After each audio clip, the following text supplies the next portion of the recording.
नमस्कार दोस्तों, उम्मीद है आप सभी लोग बढ़िया होंगे।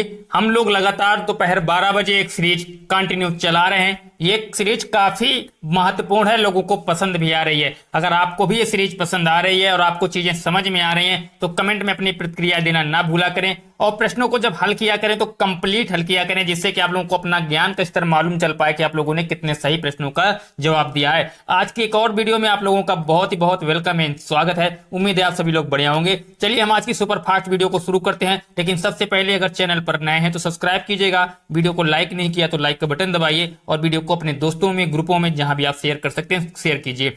अभी पहला प्रश्न आपको दिख रहा होगा, आपको आसान लग रहा होगा लेकिन इससे काफी महत्वपूर्ण सवाल बन जाएंगे। चलिए आगे हम बताते हैं आपको कैसे।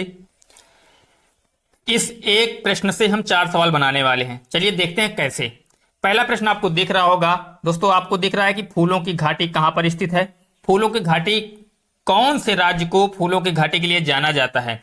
जम्मू कश्मीर, हिमाचल प्रदेश, सिक्किम और उत्तराखंड। और एक बात बता दें दोस्तों, आपको सबसे ज्यादा लोगों के कमेंट होंगे उत्तराखंड। बिल्कुल बात सही है कि इसका जवाब उत्तराखंड ही होगा। उत्तराखंड राज्य जो होता है वहां पर फूलों की घाटी के नाम से। लेकिन एक बात आप लोगों को शायद कुछ लोगों को ही मालूम हो कि 500 से ज्यादा कितनी प्रजातियां यहाँ पर पाई जाती हैं फूलों की? 500 से ज्यादा। और ये पूरी दुनिया का एक ऐसा फ्लावर प्लांट है, या कह सकते हैं फ्लावर की जगह है, फूलों की जगह है, जहां की पूरी दुनिया के लोग इसको देखने आते हैं। बहुत बढ़िया खूबसूरत नजारा रहता है। लेकिन दोस्तों यहां से एक और प्रश्न बनता है जो कि आपको जानना भी बहुत जरूरी है। जम्मू कश्मीर, हिमाचल प्रदेश और सिक्किम, इनसे जो प्रश्न आपका बनता है वो बहुत महत्वपूर्ण है। अब क्वेश्चन आपका बनता है कि जम्मू कश्मीर की पारंपरिक कला क्या है। तो दोस्तों एक बात आपको याद रखिए कि जम्मू कश्मीर जो है आपका, यहाँ की जो पारंपरिक कला है, आपको इस बात को पॉइंट नोट करिएगा कि जम्मू कश्मीर की जो पारंपरिक कला है पश्मीना शाल।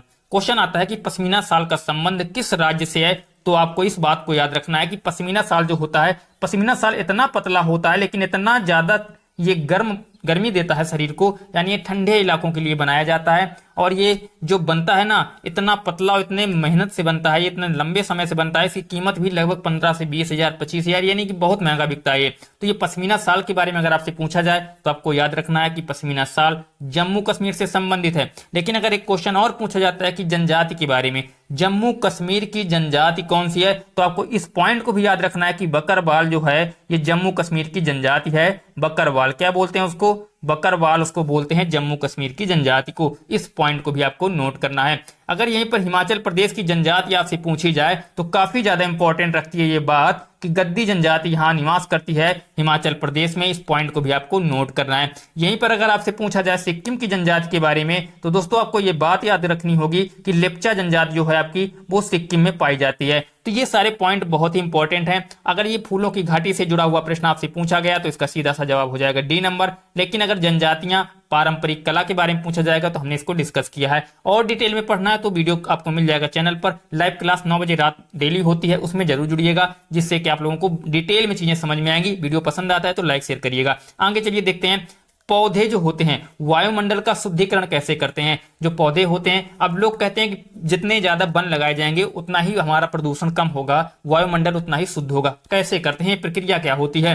क्या श्वसन क्रिया के द्वारा, जो वाष्पोत्सर्जन की क्रिया के द्वारा, प्रकाश संश्लेषण की क्रिया के द्वारा, ये सभी विधियां होंगी। तो एक बात आपको याद रखनी है कि जो पौधे हैं वो कैसे ये हमारे वायुमंडल को सुरक्षित रखते हैं। इसके रखने का तरीका ये होता है कि ये क्या करते हैं कि वायुमंडल से कार्बन डाइऑक्साइड यानी CO2 को क्या करते हैं, ये कार्बन डाइऑक्साइड गैस को क्या करते हैं, अवशोषण करते हैं। उसके साथ ही ये जमीन से जल निकालते हैं, उसके साथ ही खनिज पदार्थों को निकालते हैं, उसके साथ ही ये सूर्य के प्रकाश की उपस्थिति में क्या करते हैं, सूर्य के प्रकाश की उपस्थिति में क्लोरोफिल के माध्यम से अपने भोजन का स्वयं निर्माण करते हैं। और ये क्या करते हैं, अपने भोजन का जब निर्माण कर रहे होते हैं उस प्रक्रिया में इनको कार्बन डाइऑक्साइड की जो है बहुत ज्यादा मात्रा की जरूरत पड़ती है, जिसके कारण ये क्या होता है, हमारे वायुमंडल में उपस्थित कार्बन डाइऑक्साइड गैस की मात्रा कम होती है। और क्या करते हैं, ऑक्सीजन को निकालते हैं, देते हैं हम लोगों को। तो यानी ऑक्सीजन ये लोग निकालते हैं और कार्बन डाइऑक्साइड को लेते हैं। तो जिसकी वजह से क्या होता है, ये क्रिया कैसे होती है, ये प्रकाश संश्लेषण की क्रिया के माध्यम से होता है। तो इसका जवाब जो होगा सी होगा। और बिल्कुल आप लोगों ने सही जवाब किया होगा।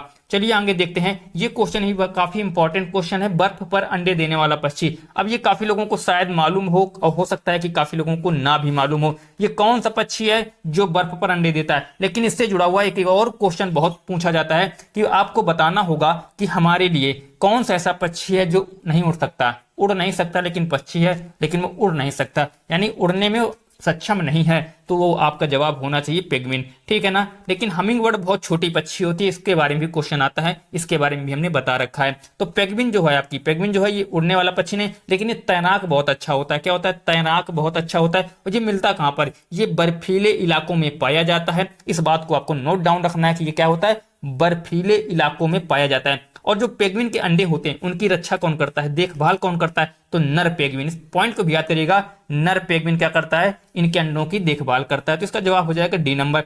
आगे देखिएगा, निम्नलिखित में से कौन सा वृक्ष जैविक कीटनाशक का उत्पादक है? जैविक कीटनाशक का मतलब होता है जो पेस्टिसाइड मार्केट में मिलती हैं वो नहीं, जो कि नेचुरल तरीके से मिलती हैं वो चीजें, वो जैविक कीटनाशक जो कि नेचुरल तरीके से मिले और कीट को क्या करें, मारने का काम करें, कीट को कम करने का काम करें। वो कौन सा पौधा होता है, वृक्ष होता है?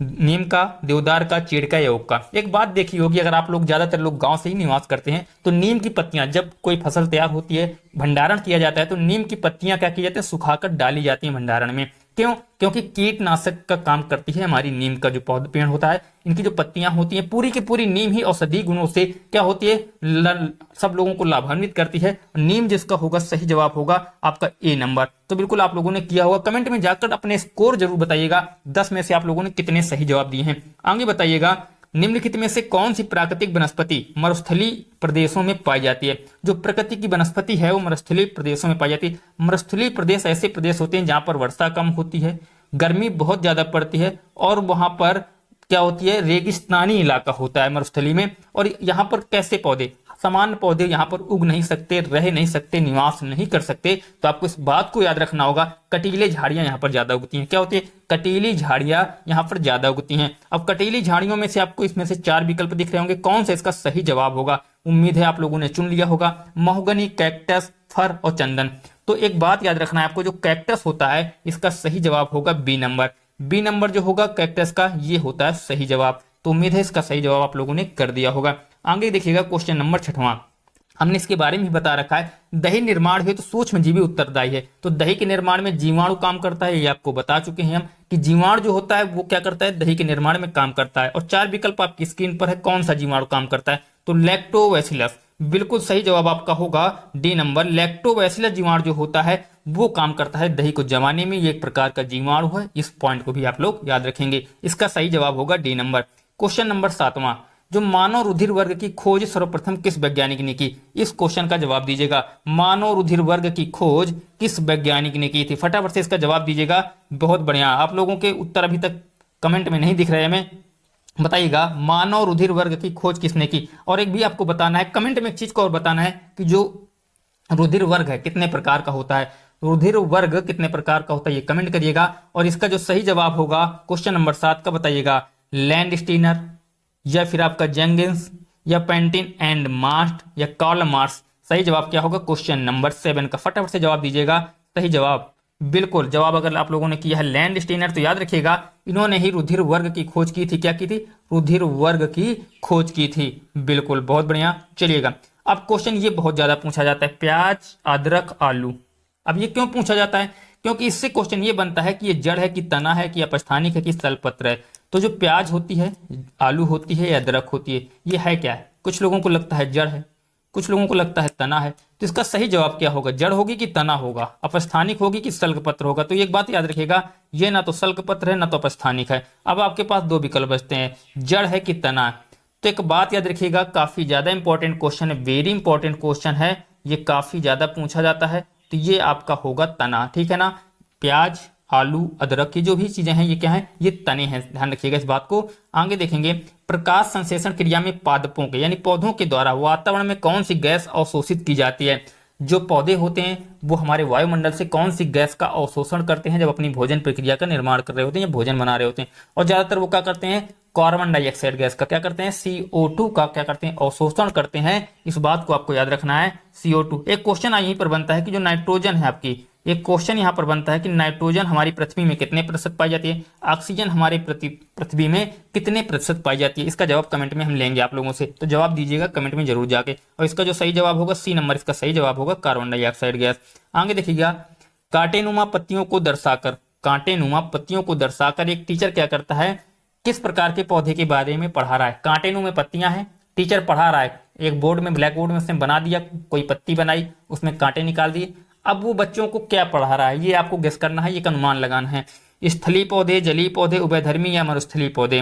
तो आपको अभी हमने थोड़ी देर पहले इस बारे में डिस्कस किया कि ये पौधे जहां पर उगते हैं वहां पर रेगिस्तान होता है, ये पौधे जहां पर उगते हैं वहां पर गर्म स्थान, गर्मी बहुत पड़ती है, ये पौधे जहां पर उगते हैं वहां पर बरसात बहुत कम होती है, या कैसे कह सकते हैं ना के बराबर होती है। वो एरिया क्या कहलाता है दोस्तों, वो आपका मरुस्थलीय एरिया कहलाता है। यानी मरुस्थल वन में, यानी मरुस्थलीय स्थानों में ये उगते हैं, यानी मरुस्थल के बारे में अध्यापक पढ़ा रहा है बच्चे को। तो इस बात को याद रखना है आपको कि मरुस्थल है। स्थलीय पौधे जो स्थल में उगते हैं, जलीय पौधे जो जल में उगते हैं, उभयधर्मी पौधे जो दोनों जगह पर उग सकते हैं। इसके आप लोग कमेंट में जवाब दे सकते हैं उभयधर्मी पौधे कौन कौन से हैं। तो उम्मीद है ये 10 प्रश्न आपको कैसे लगे। अगर अच्छे लगे तो लाइक शेयर सब्सक्राइब चैनल को न किया हो तो कर लीजिएगा। उसके साथ ही रोज रात 9 बजे की लाइव क्लास आप लोगों के लिए फ्री रहती है, उसमें जरूर जुड़िएगा।